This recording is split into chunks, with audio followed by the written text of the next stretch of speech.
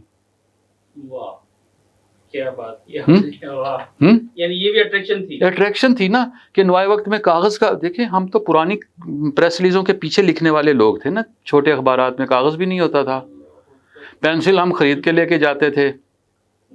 تو نوائے وقت میں سب سے بڑی اٹریکشن یہ تھی کہ کاغذ بھی مفت ہے، پینسل بھی مفت ہے، جتنا مرضی لکھو، جتنا مرضی. ٹھیک ہے. اس کے بعد پھر وہاں ہم نے کچھ چیزیں دیکھی جو وہاں نہیں تھیں. فیکس مشین میں نے نوائے وقت میں دیکھی. اچھا پہلی دفعہ. ٹیلی پرنٹر میں نے نوائے وقت میں دیکھا. موڈیم میں نے نوائے وقت میں دیکھا. یعنی میرے لیے حیران کن تھا کہ ایک تصویر رنگین لاہور سے آ گئی یا کراچی سے آ گئی اور اسلام آباد سے آ گئی اور وہ چھپ رہی ہے رنگین. میرے لیے حیران کن تھا. اور کمپیوٹر میں نے نوائے وقت میں دیکھا. اس میں فلموں پر کمپیوٹر ہوتا تھا، کمپوزنگ ہوتی تھی. پہلا کمپیوٹر ہم نے جو دیکھا تھا وہ اعلان حق میں تھا، لیکن وہ نوائے وقت میں جب میں آیا تو وہ جدید کمپیوٹر تھا. اور پھر میں جنگ میں چلا گیا تھا نوائے وقت سے. جنگ میں بھی میں نے کافی عرصہ سٹے کیا اور میں وہاں بھی ایک نیا جہان تھا. جنگ میں اس سے زیادہ سہولتیں تھیں، لیکن حالات کار ہر جگہ ایک جیسے ہی تھے. کارکن کے حالات کار جو تھے، میں نوائے وقت میں ایک طویل عرصہ تک میں بہت کم تنخواہ پر کام کرتا رہا. اور کوئی آواز کبھی صحیح نہیں ہو سکتی اس کی. میں نے ایک جملہ کہا تھا، لکھا ہے، اور وہ میں آج بھی اس بات پر قائم ہوں. میں نے تمام اخبارات میں کام کیا ہے. میں نے ملتان کے کم و بیش بہت سے اخبارات میں کام کیا ہے. خبریں میں نہیں کیا میں نے کام، باقی سب جگہ کیا. پھر میں نے یہاں سے جب نیا اخبار نکلتا، جنگ کی پائنیئر ٹیم میں تھا، ہم گئے تھے، جنگ شروع کیا تھا ہم نے. قومی نیا دن اخبار ہم نے خود نکالا تھا. تجربہ تھا ملتان میں نیا دن اخبار نکالنے کا. ہماری ٹیم تھی جس نے نکالا تھا اور جسے کہتے ہیں وقتہ ڈال دیا تھا ملتان کے جرنلزم میں. ایکسکلوسیو خبریں دی تھی اور وہ اخبار جو تھا وہ ملتان میں نام بنا تھا ایک نیا دن اخبار کا. تو اس میں اب ہوا صرف اتنا کہ میرا یہ موقف ہے کہ صحافی سب کی تنخواہ کے بڑھانے کا مطالبہ کرتا ہے، سب کے حقوق کا مطالبہ کرتا ہے، سب کی، لیکن اس کی آواز کوئی نہیں دیتا. اس کا احتجاجی مظاہرہ کہیں شائع نہیں ہوتا، اس کی تنخواہوں کا مطالبہ کہیں شائع نہیں ہوتا، کسی ٹی وی پر نہیں آتا. ہاں ٹی وی پر تب آتا ہے جب مالکان کسی زد میں آتے ہیں، تب احتجاجی مظاہرہ ہوتا ہے اور وہ دکھا رہے ہوتے ہیں اپنے اپنے چینل پر کہ فلاں اخبار والوں، فلاں چینل کے خلاف دہشت گردی پر صحافی سڑکوں پر نکلے. مالک کے مفادات کو جب نقصان پہنچتا ہے پھر کارکن کو نکالا جاتا ہے. اپنے مفادات کے لیے. اور یہ المیہ ہے، یہ المیہ ہے. اور کارکن کے مسائل کبھی بھی آج بھی انسان کارکنوں کے حقوق کے لیے کام کرنے والی جو تنظیمیں ہیں وہ مالکان کی اعلی کار بن جائے. ختم ہو گیا. اب تو اخبار ختم ہو گئے، اخبار ختم ہوتے جا رہے ہیں. اور کارکن جو ہے اس کو اس کے جو حقوق کے لیے کام کرنے والی تنظیمیں، میری ایک ادارے نے تنخواہ نہیں دی، میرے لاکھوں روپے تھے. میں نے اس کا مطالبہ کیا ایک ادارے کا کے لیے. میں نے پی ایف یو جے جو صحافیوں کے حقوق کی تنظیم ہے، میں نے ان کے صدر کو، ان کے جنرل سیکرٹری سے رابطہ کیا. میں نے کہا بھائی میرے انہوں نے پیسے نہیں دیے، لیکن انہوں نے میری کوئی سنوائی نہیں ہوئی. سو اینڈ یہ ہوتا ہے کہ اب بھی صحافیوں کے حقوق کے لیے کام کرنے والے عہدیدار ابھی بھی اخبارات کے دفاتر میں کام کر رہے ہیں، باقی لوگ نکال دیے گئے ہیں. یعنی آپس کی انڈرسٹینڈنگ جو ہے وہ چل رہی ہے، وہ مالکان کے ساتھ چل رہی ہے. انہوں نے کہا کہ آپ نے کسی کو سڑکوں پہ نہیں آنے دینا، آپ نے شور نہیں مچانا، آپ کی نوکری کہیں نہیں جاتی، آپ کو پیسے ملتے رہیں گے، آپ کو ملتے رہیں گے، بلکہ اضافی ملتے رہیں گے. وہ جو بھی ہے اضافی نہ بھی ہو، کم پر بھی رضامند ہو جاتی. لگے ہوئے ہیں. اچھا آپ پر جو مختلف یعنی مقالے آپ پر شائع ہوئے، میں اس کی تفصیل جاننا چاہوں گا۔ ویسے مجھ پر مقالات جو ہیں یونیورسٹیوں نے لکھے، وومن یونیورسٹی ملتان میں کام ہوا، ایک بچی نے کیا، 2 بچیوں نے کیے، ایک وومن یونیورسٹی میں، ایک ذکر یونیورسٹی میں کام ہوا، ایک سرگودا سے کام ہوا۔ اس طرح میرا خیال 3-4 مقالے اب تک لکھے گئے ہیں۔ ایک میری غزل کے حوالے سے ہے، ایک میری خاکہ نگاری کے حوالے سے ہے، جو میری کتاب ہے آدھا سچ، اور خاکوں کی کتاب ہے وہ آدھا سچ، وہ اور رفتگان ملتان اور وابستگان ملتان، یہ سارے خاکے ہیں۔ سو اس پر خاکہ نگاری پر ایک الگ کام ہوا ہے، اور 1-2 جگہ بھی کام ہو رہا ہے مزاحمتی شاعری کے حوالے سے، ملتان کے 3-4 مزاحمتی شاعروں پر کام ہو رہا ہے، وہ بھی شاید ذکر یونیورسٹی میں ہو رہا ہے، وہ بھی ہو رہا ہے۔ تو یہ بھی کسی شخصیت کے لیے اعزاز کی بات ہے کہ اس پہ مقالہ جات جو لکھے جائیں؟ وہ میرا ایک دلچسپ واقعہ یہ ہے کہ میں جب نوائے وقت میں تھا تو نوائے وقت میں میں نوائے وقت میں 10 سال رہا، لیکن مجھے جسے کہتے ہیں نا پکا نہیں کیا انہوں نے۔ تو وہ شیخ ریاض پرویز صاحب وہاں ہوتے تھے۔ سو شیخ صاحب نے کہا کہ جی جب ایم اے آپ کر لیں، نظامی صاحب نے کہا ہے آپ ایم اے کر لیں تو آپ کو پکا کر دیں گے۔ اچھا میں نے گریجویشن کی ہوئی تھی، گریجویشن کر کے میں چلا گیا تھا۔ اچھا میں نے وہاں ایک جملہ یہ کہا، مجھے عاشق علی فاروق صاحب کہتے تھے کہ یار تو ایم اے کر کیوں نہیں لینا، ایم اے اردو کر لے، یہ ہو جائے گا وہ ہو جائے گا۔ میں کہتا تھا جی میں ایم اے کر لوں گا، ایک تو یہ کہ جب آپ نوکری میں آ جاتے ہیں نا، پھر آپ کے لیے پڑھنا لکھنا ممکن نہیں ہوتا۔ ساری رات ڈیوٹیاں دے کر صبح آ کے میں کیسے ایم اے کرتا؟ مجھے ڈاکٹر انوار صاحب نے بھی کہا کہ آپ امتحان دیں، آپ ایم اے کریں، آپ کے لیے بڑا سکوپ ہوگا ایجوکیشن میں، لیکن میں نے وہاں ایک جیسے میرے منہ سے بات نکلی تھی نا، وہ پھر مجھے اب یاد آتی ہے۔ ایک دن آج شیخ ریاض پرویز صاحب نے کہا کہ تو ایم اے کیوں نہیں کریں دا؟ میں کسی لوگ میرے تے ایم اے کرے سن، تو وہ بات ایک وقت کی وہ پوری ہو گئی۔ اے جذبہ خودداری جھکنے نہ دیا تو نے، اے جذبہ خودداری جھکنے نہ دیا تو نے، لکھنے کے لیے ورنہ سونے کے قلم آتے۔ اور یہ بات رضی بھائی پر صادق آتی ہے کہ انہوں نے ساری زندگی جو ہے وہ حق پرستی کی روایات کو زندہ رکھا۔ ناظرین ایک وقفے کا وقت ہوا چاہتا ہے، اور وقفے کے بعد انشاءاللہ رضی بھائی سے گفتگو کا سلسلہ جاری رہے گا، ہمارے ساتھ رہیے گا، ملتے ہیں ایک وقفے کے بعد۔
مچا دے دھوم۔